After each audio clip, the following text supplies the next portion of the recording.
Another text question says, if all religions claim to be truth, then how can Christianity make that claim and think that it is correct?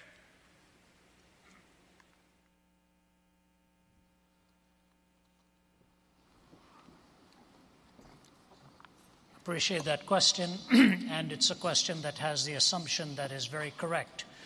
Oftentimes the Christian takes the hit that he or she who is a follower of Jesus Christ is the only one who lays claim to exclusivity. That is not true.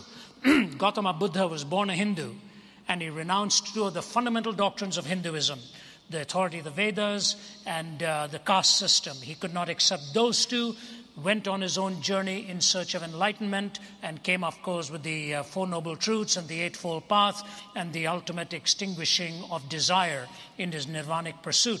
So he turned his belief away from the religion of his birth in order to find a different answer.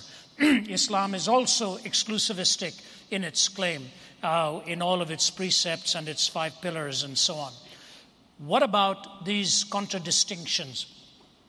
The first thing we need to know is there are distinctions, there are fundamental differences. At best, there are superficial similarities. I often hear the question posed wrongly. They'll say, aren't all religions fundamentally the same and superficially different? No, they are fundamentally different, and at best they are superficially similar. What are the fundamental claims, for example? In Buddhism, the goal is to extinguish hunger, extinguish desire. I remember talking to the first woman monk who was from Thailand to be ordained into the Buddhist priesthood. But Thai Buddhists do not ordain women, so she went to Sri Lanka to be ordained, and she has a PhD in philosophy from McMaster University in Hamilton, Ontario, and Waterloo, I guess, Ontario, McMaster University there.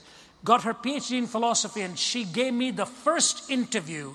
We chatted for well over an hour, one-on-one, and I sort of angled into some questions because I didn't want to be too discourteous. And one of the things I said to her is, I hear you're married. And she said, yes.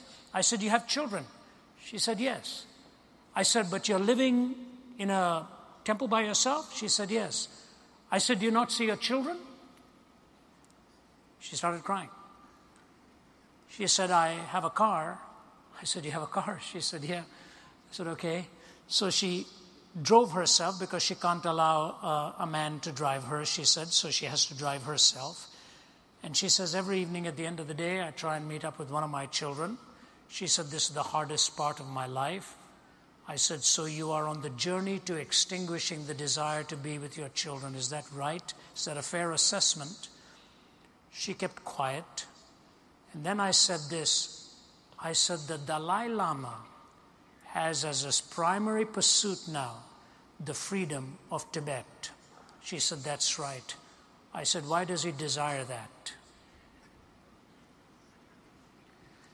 She looked at me and she said, we try not to get into these philosophical questions. Let's just say that he chooses to. You take a look at other world religions and see where these 4 questions are dealt with.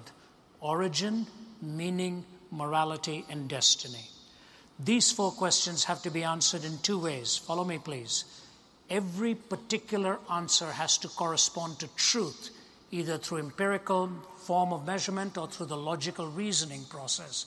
And when those 4 answers are put together, they must cohere and not be incoherent. So the 2 tests, correspondence and coherence, I guarantee you only in the Judeo-Christian worldview will you find these 4 questions answered with corresponding truthfulness and with the coherence of a worldview. Let me take just one example, and I don't say this to slight, but this is a fact, and we have to deal with it. I've been invited in many, many Islamic countries, and I have open forums there, and going to go to one of the toughest Islamic countries within the next few weeks. They've hosted me in many parts there, and we've had dialogues. I want to give to you 2 things. In the Quran, it is the only historically claimed document that denies that Jesus Christ was actually crucified or died on the cross. Denies that. The Greek historians say he died on the cross. Roman historians say that. Pagan historians say that. Jewish historians say that. And Christian historians say that. The the Quran is the only one that says it appeared to him that he died, but he didn't actually die on the cross. So historically, it is making an affirmation that is really historically untrue. I got into a discussion with Sheikh Hussein of the leading Shiite cleric in Damascus, Syria, a real gentleman. For over 3 hours, we talked with an interpreter between us and an audience listening in. I was allowed to ask him one question about his faith, and he was allowed to ask me one question about mine. There was nothing, no rancor, no adversarial stance, just a perspective and counter-perspective and back and forth. It's the best way to do it, really. At the end of it, Sheikh Hussein looked at me. He was very respectful through the whole time, always referred to me as Professor Zacharias, Professor Zacharias. And then at the end, he looked at me, leaned over, and he said, "You know, Professor, I think the time has come for us in the Islamic world to stop asking if Jesus Christ died and to start asking why."